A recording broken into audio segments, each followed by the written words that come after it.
বিসমিল্লাহির রহমানির রহিম। আসসালামু আলাইকুম। কেমন আছেন সবাই? আশা করি ভালো আছেন। আমরাও আলহামদুলিল্লাহ আল্লাহ তাআলার অশেষ রহমতে ভালো আছি।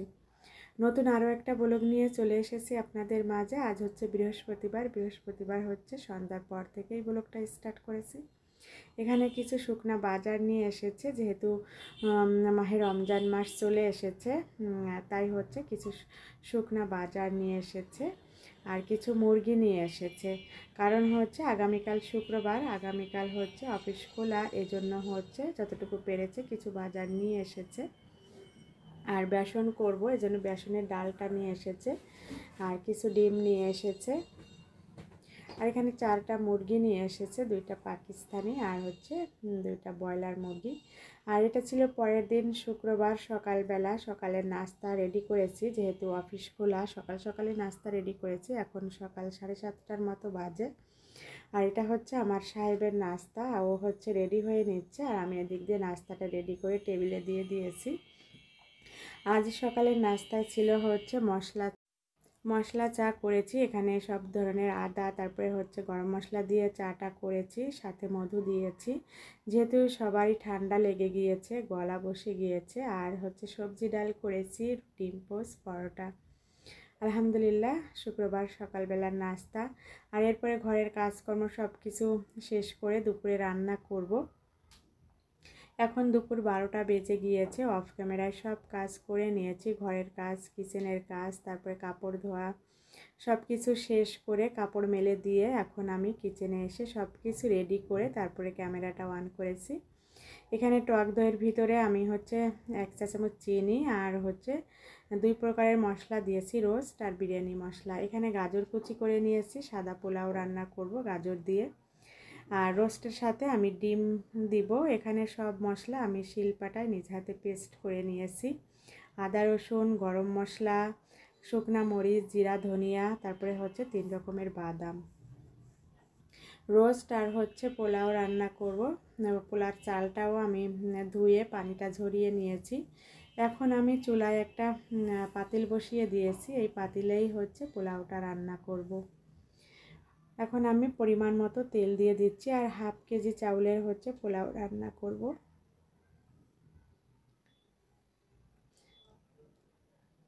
এখানে আমি গরম পানি করে নিয়েছি, তারপরে হচ্ছে সব কিছুই আমি রেডি করে এখন রান্নাটা বসিয়ে দিচ্ছি।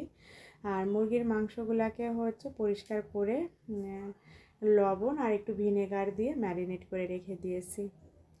এখন হচ্ছে পেঁয়াজ কুচি দিয়ে দিলাম আর হচ্ছে এলাচি, দারুচিনি, তেজপাতাও দিয়ে দিব। দিয়ে চাউলটা দিয়ে দিয়েছি, এখন স্বাদ মতো লবণ দিয়ে দিলাম। এখন আমি গাজর কুচিও দিয়ে দিচ্ছি। এরপরে হচ্ছে খুব ভালোভাবে চাউলটাকে ফ্রাই করে নেব। গাজরটা দিয়ে পোলাওটা রান্না করলে খেতে ভালো লাগে, আবার দেখতেও ভালো লাগে। আর আজ যেহেতু শুক্রবার হচ্ছে একটু ভালো খাবারের আয়োজন করব, সেজন্যই হচ্ছে রান্না করতেছি। আর যেহেতু রমজান চলে আসছে, তাই ভাবলাম রোজার আগে একটু পোলাও রোস্ট রান্না করি, সবাই মিলে একসঙ্গে বসে খাওয়া যাবে।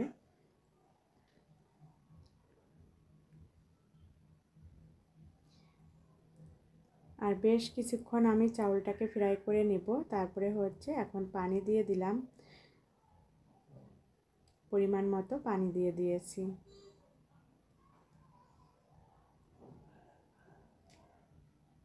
এখন হচ্ছে পানিটা শুকিয়ে গিয়েছে আর আমি চুলার আঁচটাকে এখন মিডিয়াম করে দিয়েছি। এরপরে ঢাকনা দিয়ে ঢেকে রেখে দিয়েছিলাম। এখন আবার ঢাকনাটা খুলে, পানিটা একদমই শুকিয়ে গিয়েছে, চুলার আঁচটাকে লো হিট করে কিছুক্ষণ আমি দমে রেখে দিব। এভাবে করে খুব সহজে কিন্তু পোলাওটা রান্না করে নেওয়া যায়, এভাবে করে আমি যেভাবে করেছি, আর খুবই সুন্দর হয়। এখন পোলাওটা হয়ে গিয়েছে।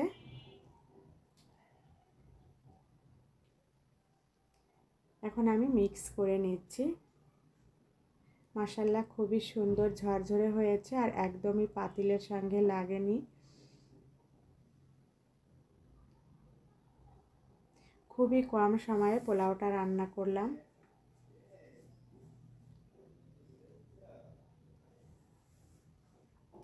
এখন আমি নামিয়ে রোস্টটাও বসিয়ে দিব।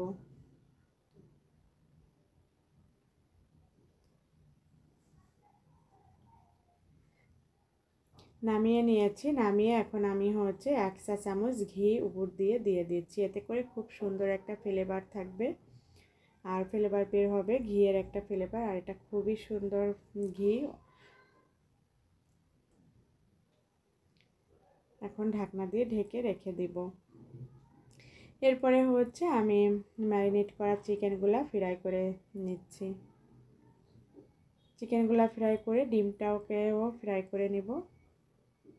সব কিছু ফ্রাই করে এখন চুলায় কড়াই বসিয়ে দিয়েছি, তাতে তেল দিয়ে দিয়েছি। এখন পেঁয়াজ কুচি দিয়ে দিলাম। পেঁয়াজ কুচিটা একটু ব্রাউন কালার হয়ে আসলে আমি যে মশলাগুলো রেডি করেছি সেগুলো দিয়ে দিব। আমি আমার মতো করে রান্না করি। আমার কাছে আমি যেভাবে রান্না করি এভাবে রান্না করলে আমার কাছে খেতে বেশ ভালো লাগে। সব মশলাগুলো দিয়ে দিলাম। এখানে বাদামের পেস্ট, তারপর শুকনো মরিচের পেস্ট, জিরা ধনিয়া গরম মশলা এলাচি পেস্ট করে দিয়েছি। এখন দিয়ে দিচ্ছি তেজপাতা। খুব ভালোভাবে মশলাটাকে একটু তেলের সঙ্গে ফ্রাই করে নিয়ে তারপরে আমি যে টক দইটা রেডি করেছি সেটা দিয়ে দিব। টক দইয়ের ভিতরে আমি হচ্ছে 1 টেবিল চামচ দিয়েছি রোস্টের মশলা আর 1 টেবিল চামচ বিরিয়ানি মশলা। দুইটাকে মিক্স করে দিয়েছি। বিরিয়ানি ফ্লেভারটা আমার ছেলে তানভীর অনেক লাইক করে, এজন্য বিরিয়ানি ফ্লেভারটা দিয়েছি।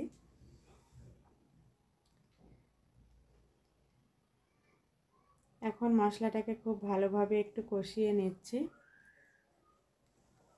আর যেহেতু লাইনের গ্যাস নেই, সিলিন্ডার গ্যাসে রান্না করব, আমি এই মশলার সঙ্গেই চিকেনটাকেও কষিয়ে নিব। এখন আমি চিকেন আর ডিমগুলাও দিয়ে দিলাম, দিয়ে নেড়ে চেড়ে খুব ভালোভাবে কষিয়ে নিব। যখনই তেল উপরে উঠে আসবে তখন হচ্ছে আমি একটু ঝোলের পানি অ্যাড করে দিব। ঢাকনা দিয়ে দিয়ে আমি কষিয়ে নিব। মাঝে মাঝে আমি ঢাকনাটা খুলে নেড়ে দিব।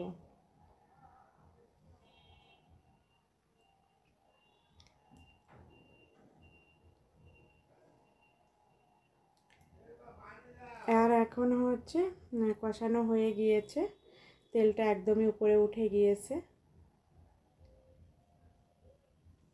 এই পর্যায়ে অল্প করে একটু হচ্ছে ঝোলের পানি অ্যাড করব। এখানে আর আমি হচ্ছে লিকুইড দুধ অ্যাড করব না, তাহলে দুধটা দিলে অনেক সময় মশলাটা হচ্ছে ফেটে যায়, দুধটা ফেটে যায়। যেহেতু এখানে টক দই ব্যবহার করেছি।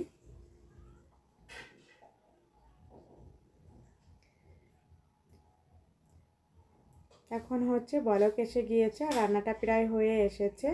এখানেও আমি হচ্ছে 1 চা চামচ হচ্ছে ঘি দিয়ে দিলাম।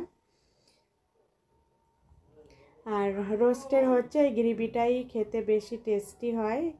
এখন আমি চুলাটাকে অফ করে, এখন রান্নাটা হয়ে গিয়েছে, চুলাটাকে অফ করে নামিয়ে নিব। আর এরপরে হচ্ছে সার্ভ করব। মাশাআল্লাহ খুবই লোভনীয় হয়েছে, দেখতে যেমন সুন্দর হয়েছে, খেতে আলহামদুলিল্লাহ অনেক টেস্টি হয়েছিল। আমার নিজের হাতে রান্না রোস্ট আর পোলাও। আমার এই রেসিপিগুলো যদি কারো ভালো লেগে থাকে এভাবে করে বাসায় ট্রাই করতে পারেন। বেশি ভালো লাগলে আমার চ্যানেলটিকে সাবস্ক্রাইব করবেন, অল বাটন প্রেস করবেন, লাইক দিবেন। যেসব আপু ভাইয়েরা পেজ থেকে দেখবেন ফলো লাইক কমেন্ট করবেন। আলহামদুলিল্লাহ শুক্রবারের দুপুরের খাবার আমাদের রোস্ট আর পোলাও। এখন আমি সার্ভ করেছি আর এটা ছিল আমার ছেলের জন্য, ছেলেকে আগে খাইয়ে দিব। আর যেহেতু এখন অনেকটা বেজে গিয়েছে, প্রায় দুপুর 2:30টার মতো বেজে গিয়েছে, ছেলেকে খাইয়ে তারপরে হচ্ছে আমরাও খেয়ে নেব। আর ওরা তো অফিসে আছে। আলহামদুলিল্লাহ আমাদের শুক্রবারের দুপুরের খাবার আজ এ পর্যন্তই। আল্লাহ হাফেজ, আসসালামু আলাইকুম। সবার জন্য দোয়া রইল।